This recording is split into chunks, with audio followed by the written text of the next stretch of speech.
नहमदुहु व नुसल्ली अला रसूलिहिल करीम अम्मा बाद फ़अऊज़ु बिल्लाहि मिनश्शैतानिर्रजीम बिस्मिल्लाहिर्रहमानिर्रहीम या अय्युहल्लज़ीना आमनुत्तक़ुल्लाहा हक़्क़ तुक़ातिही व ला तमूतुन्ना इल्ला व अंतुम मुस्लिमून सदक़ल्लाहुल अज़ीम।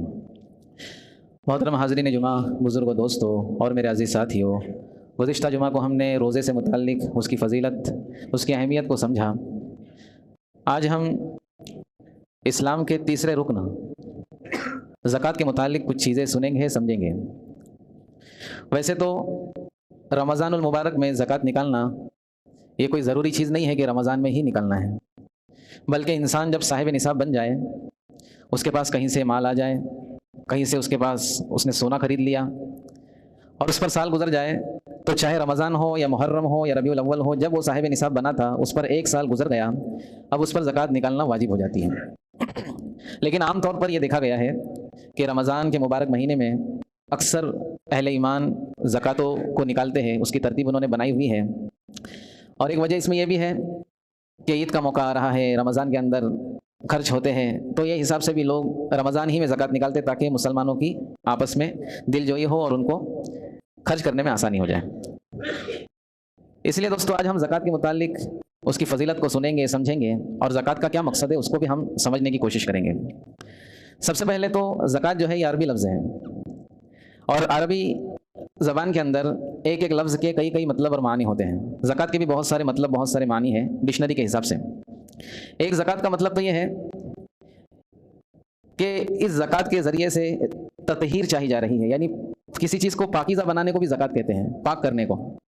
जैसे हदीस का जुमला है, ज़कातुल अर्दी युबसुहा, ज़मीन जब सूख जाती है तो पाक हो जाती है।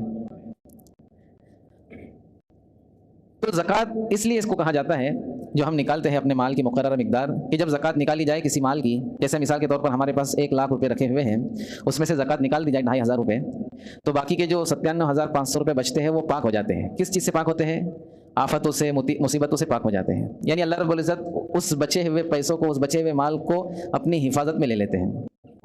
और अगर उसकी ज़कात ना निकाली जाए तो उसके बर्बाद होने के चांसेस आ जाते हैं, क्योंकि अल्लाह के नबी सल्लल्लाहु अलैहि वसल्लम के ज़माने में एक मरतबा आपको कहा गया कि फ़लाँ शख्स का बहुत नुकसान हो गया, उसके जहाज़ वगैरह डूब गए, बहुत उसको नुकसान हो गया। अल्लाह के नबी ने फरमाया, ना ज़मीन पर और ना समंदरों में जो भी नुकसान होता है वो इसलिए होता है कि उसका हक़ अदा नहीं किया जाता, यानी उसकी ज़कात नहीं निकाली जाती। बज़ाहिर तो हमको ये मालूम होता है कि ज़कात देने से माल कम होता है, लेकिन अल्लाह के नबी ने फरमाया कि मैं कसम खा के कहता हूँ सदका निकालने से, और ज़कात भी सदक़े की है किस्म है, मैं कसम खा के कहता हूँ कि सदका देने से माल कम नहीं होता। लेकिन हमारी आंखें देखती है कि सदका दे दिया, ज़कात दे दिया तो माल कम हो गया। लेकिन थोड़ा उसको हम डीप में जाकर देखेंगे दोस्तों, तो अल्लाह रब्बुल इज़्ज़त की तरफ से जो बचा हुआ माल होता है ज़कात देने के बाद, अल्लाह की तरफ से उसमें बरकतें नाजिल होती हैं। आदमी दवाखानों के चक्कर से बच जाता है, आदमी कोर्ट कचहरी के चक्कर से बच जाता है, अल्लाह रब्बुल इज़्ज़त की हिफाजत करते हैं, उसको पता भी नहीं चलता। और अगर ज़कात ना निकाली जाए तो अजीब अजीब चीज़ें हमारे पीछे लग सकती हैं। इसलिए दोस्तों, ज़कात का निकालना फ़र्ज़ है। अगर हमारे ऊपर ज़कात फ़र्ज़ है तो हम उसका निकालना हमारे लिए फ़र्ज़ है। इसी तरह इसके माने होते हैं नशो नुमा के, बढ़ोतरी के, यानी जिस माल की ज़कात निकाली जाए तो उस माल में अल्लाह रब्बुल इज़्ज़त इजाफ़ा करते हैं। अगर कोई सही नीयत के साथ हर साल अपनी ज़कात सही निकाले और सही जगह पर पहुँचाए, तो वो ये तजर्बा करेगा, वो देखेगा अपनी आंखों से कि आज अगर 1 लाख रुपए की उसने ज़कात निकाली है तो अल्लाह रब्बुल इज़्ज़त उसके माल में ऐसी बरकत देंगे कि आइंदा वो 2 लाख की निकालेगा, यानी इसके माल में इजाफा होता रहेगा। ये ईमान वाली बात है। अगर हमारे दिल में ईमान है, हम सही चीज़ों को फॉलो करते हैं, तो ये हम अपनी आंखों से देख सकते हैं।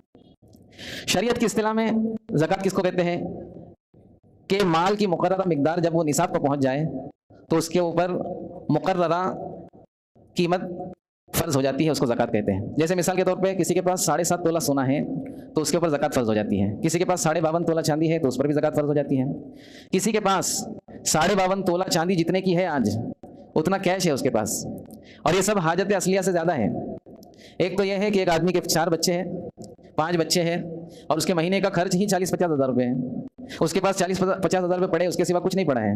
अब वो महीने का खर्च ही उसका उसमें निकल जाएगा, तो इसके ऊपर ज़कात नहीं है। ज़कात तो हाजत असलिया से जो माल ज़्यादा होता है उस पर निकाली जाती है। अब मैं आगे बताऊंगा वो कैसे है। हम सबसे पहले समझे कि ज़कात का मकसद क्या है, अल्लाह रब्बुल इज़्ज़त ने ज़कात को फ़र्ज़ क्यों किया है। कुरान मजीद के अंदर अल्लाह रब्बुल इज़्ज़त ने नमाज का कई मरतबा जिक्र किया, और अक्सर कुरान मजीद में जहाँ नमाज का जिक्र आता है वहीं पर ज़कात का भी जिक्र आता है। जहाँ पर नमाज का हुक्म आता है कि नमाज पढ़ो, फ़ौरन उसके बाद हुक्म आता है कि ज़कात दो।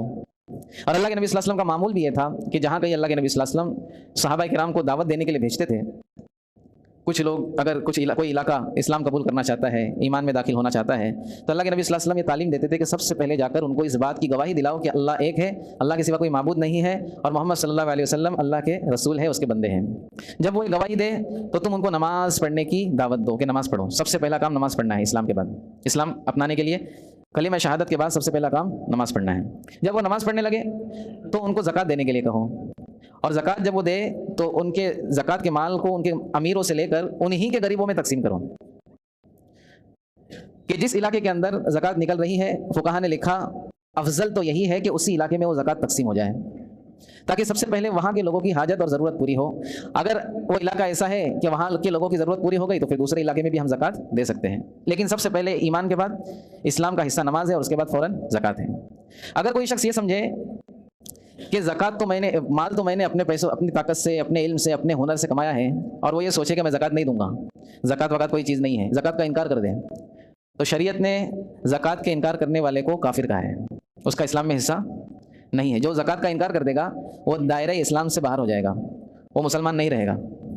कारून ने हज़रत मूसा अलैहि सलाम ने जब उसको कहा कि तू अपनी माल की ज़कात निकाल, अल्लाह रब्बुल इज़्ज़त ने इसको बहुत खजाना दिया था। कुरान मजीद के बयान के मुताबिक इसके पास कितना बड़ा खजाना था कि इसके खजाने की जो चाबी थी, चाबियाँ, वो चाबियाँ बड़े बड़े पहलवान उठाते थे और बड़े बड़े ऊँटों पर वो चाबियाँ लाद कर लेकर जाते थे लोग। अल्लाह रब्बुल इज़्ज़त ने उसकी चाबी की मिसाल दी है, तो खजाना कितना बड़ा होगा।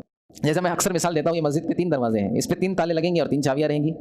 अब इस मस्जिद के अंदर कितना खजाना रह सकता है, अगर हम रखें तो कितना माल रह सकता है। तो सोचे दोस्तों, कारून का खजाना कैसा होगा। कारून जब निकलता था अपनी शान बान से तो लोग सोचते थे है काश हमारे पास भी इतना पैसा होता। जैसे आज कुछ लोग जो है बड़े बड़े लोगों को देखकर, उनकी लग्जरियस लाइफ को देखकर, उनकी गाड़ियों को देखकर, उनके बिल्डिंग और बंगलों को देखकर, अपार्टमेंट को देखकर सोचते हमारे पास भी इतना होता। तो कारून को देख के भी लोग सोचते थे काश हमारे पास भी ऐसा होता, हम भी बहुत अच्छी ज़िंदगी गुजारते हैं। कारून ने कहा कि ये जो कुछ माल है ये मेरी सलाहियत की वजह से है, मेरे इल्म की वजह से है, मेरे हुनर की वजह से है। हज़रत मूसा अलैहि सलाम ने कहा अल्लाह रब्बुल इज़्ज़त जिसको चाहता है देता है, जिसको नहीं चाहता नहीं देता, तुझको दिया है, तू अब इसकी ज़कात निकाल, इसका हक अदा कर। तो उसने इनकार कर दिया। तो अल्लाह रब्बुल इज़्ज़त ने सज़ा के तौर पर हमारी इबरत के लिए कारून को उसके खजाने के साथ ज़मीन में धंसा दिया। जब कारून धंस रहा था ज़मीन में, तो जो लोग सोचते थे कि हमारे पास भी इतना माल होता, वो कहने लगे अल्लाह का शुक्र है हमारे पास माल नहीं है। पब्लिक के बोल फ़ौरन बदल जाते हैं, देखकर फ़ौरन आदमी बदल जाता है।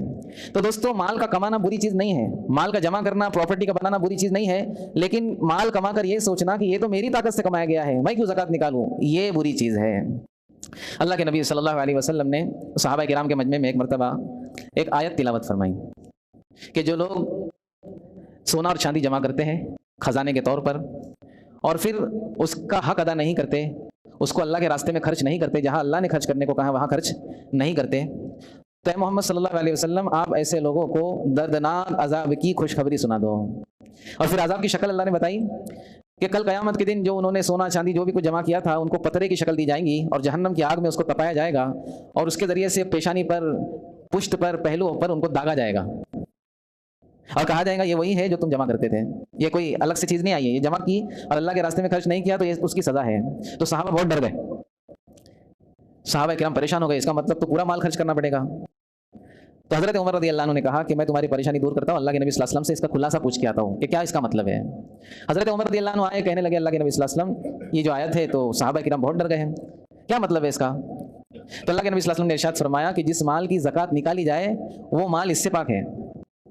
माल की ज़कात निकल गई, अब वो उसके लिए जो माल होगा उसमें बरकत होगी और कल क़यामत के दिन उसकी सज़ा नहीं होगी। सज़ा तो उन लोगों की होगी जिन्होंने ये समझा कि ज़कात वक़ात कोई चीज़ है ही नहीं, ज़कात नहीं निकालना। अगर ऐसा ही होता तो अल्लाह रब्बुल इज़्ज़त मीरास का कानून क्यों बयान करते।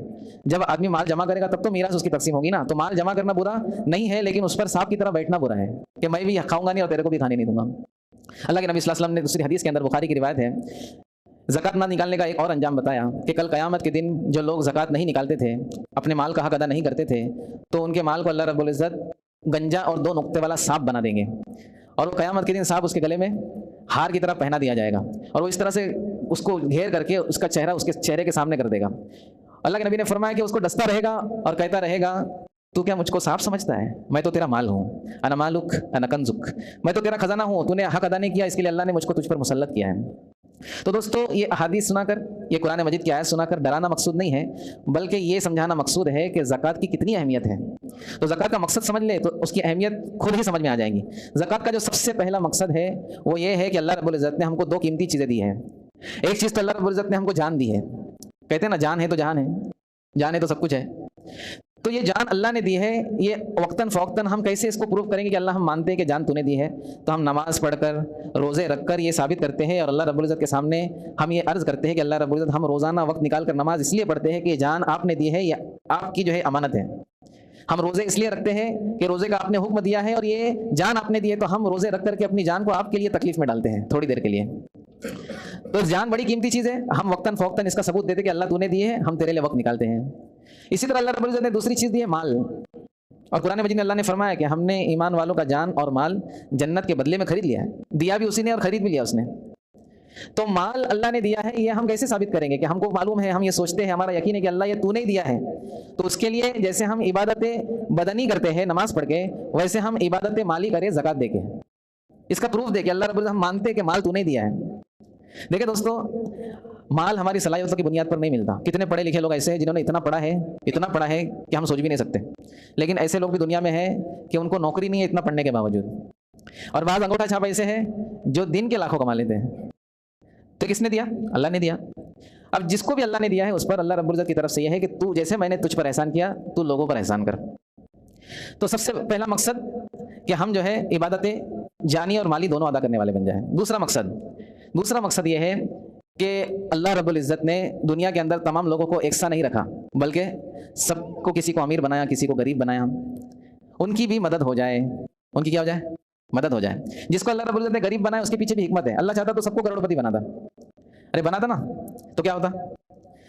تو یہ ہوتا کہ اگر ہم دکان پر چاول خریدنے جاتے تو دکان والا کہتا چاول آنا تو بند ہو گئے. کیوں؟ بولے کوئی کھیتی نہیں کر رہا, سب کسان کروڑپتی بن گئے. اچھی بات ہے. گھر پہ جاتے بولے سویگی میں آرڈر کرو, زومیٹو میں آرڈر کر دو, کچھ کھانا لے کے آئے. فون لگاتے کہ بھائی ہم کو جو ہے کچھ کھانے کے لیے بھیج دیجیے. بولے زومیٹو کے سب ڈیلیوری بوائے چلے گئے, کدھر چلے گئے؟ بولے وہ کروڑپتی بن گئے. ہماری بلڈنگ میں ہمارا روز کچرا نکلتا ہے, بولے کچرا لینے والا نہیں آیا. کیوں نہیں آیا؟ ارے وہ کروڑپتی بن گیا. تو دنیا کا نظام اللہ فرماتے ہیں کہ درہم برہم ہو جاتا, ختم ہو جاتا, سب ایک جیسے ہوتے تو کیا ہوتا؟ سب ختم ہو جاتا, کوئی کسی کے کام نہیں آتا. تاکہ اللہ رب العزت نے اس لیے بنایا کہ ہر ایک آدمی ایک دوسرے سے کام نکالتا رہے, ہر ایک آدمی ایک دوسرے کا کام چلاتا رہے. تو اللہ رب العزت نے جو غریب لوگ ہیں ان کے لیے زکوٰۃ کو مشروع کیا ہے کہ ان کی بھی مدد ہو جائے, ان کی کیا ہو جائے, اور ایک بیلنس ہو جائے. ایسا نہ ہو کہ کروڑپتی بنتا جائے اور غریب غریب ہوتا جائے. دنیا کا تو نظام یہی ہے کہ جو آدمی جس کے پاس پیسہ ہے بولے پیسے سے پیسہ بنے گا. یہ دنیا کا اصول ہے, لیکن اللہ کا اصول یہ نہیں ہے. اللہ کا اصول یہ ہے کہ جس کے پاس پیسہ ہے وہ دوسرے کی بھی فکر کرے گا, وقتاً فوقتاً اس کی حاجت پوری کرے گا. اللہ کے نبی صلی اللہ علیہ وسلم نے پیشن گوئی دی تھی کہ ایک زمانہ ایسا آئے گا زکوٰۃ دینے والے سب رہیں گے, لینے والا کوئی نہیں ہوگا. حضرت عمر بن عبدالعزیز رحمۃ اللہ کے زمانے میں ایسا موقع آیا کہ لوگ زکوٰۃ دینے کے لیے نکلتے تھے, لینے والا کوئی نہیں ملتا تھا. اب جو زکوٰۃ دینے کے لیے مال لے کے نکلا ہے اس کی سفر کی وجہ سے ایسی حالت ہو جاتی تھی کہ وہ جو ادھر رہنے والے لوگ ہیں وہ سوچتے تھے چلو مل گیا جس کو زکوٰۃ دیتے ہیں. تو جب پوچھتے بھائی تم کیوں آئے, بولے میں زکوٰۃ دینے آیا ہوں. ایسا ماحول آیا. کاش ہمارا بھی ایسا ماحول بن جائے کہ لینے والے ملے نہ بلکہ دینے والے اتنے ہو جائیں. پھر دیکھو دوستو برکتیں کیسی ہوں گی. اور تیسرا مقصد مختصر میں سمجھا دوں, تیسرا مقصد یہ ہے زکوٰۃ کے نکالنے کا کہ ہمارے اندر سے کنجوسی ختم ہو جائے. کیا ختم ہو جائے؟ کنجوسی ختم ہو جائے. ہم چھوٹی چھوٹی باتوں کے لیے کنجوسی نہ کر بیٹھے, کیونکہ اللہ رب العزت سخی ہے, سخاوت کو پسند کرتا ہے. اللہ رب العزت نے جنت کا ایک درخت بنایا جس کا نام سخاوت ہے. جو بھی سخی ہوگا وہ درخت کی ایک ٹہنی پکڑے گا جنت میں چلا جائے گا. اور کنجوسی کا بھی اللہ نے ایک درخت بنایا جس کو جہنم میں رکھا ہے, جہنم میں اگتا ہے. وہ جو کنجوس ہوگا وہ اس کی ایک ٹہنی پکڑے گا اور وہ جہنم میں چلا جائے گا. تو زکوٰۃ کا تیسرا مقصد یہ ہے کہ ہمارا دل بڑا ہو جائے, ہمارا دل کھل جائے, ہم سخی بن جائیں, خرچ کرنے والی جگہ پہ ہم خرچ کرنے والے بن جائیں, اور جو جگہ خرچ کرنے کی ادھر ہم کو خرچ کرنے کی ضرورت نہیں ہے اس سے ہم بچنے والے بن جائیں. تو بہت ساری چیزیں ہیں انشاءاللہ. آئندہ جمعہ کو بھی زکوٰۃ کس کو دینی چاہیے, کتنی دینی چاہیے, کیسی دینی چاہیے, کس پہ دینی چاہیے, روزانہ فجر کے اندر تو یہ بات ہوتی ہی ہے لیکن یہ مجمع نہیں ہوتا. تو مختصر میں جمعہ کے آئندہ جمعہ کو انشاءاللہ میں اس کو بھی بیان کروں گا. اللہ رب العزت ہم سب کو کہنے سننے پر عمل کی توفیق عطا فرمائے. مل کر بیٹھے موبائل وغیرہ لائے ہیں تو اس کو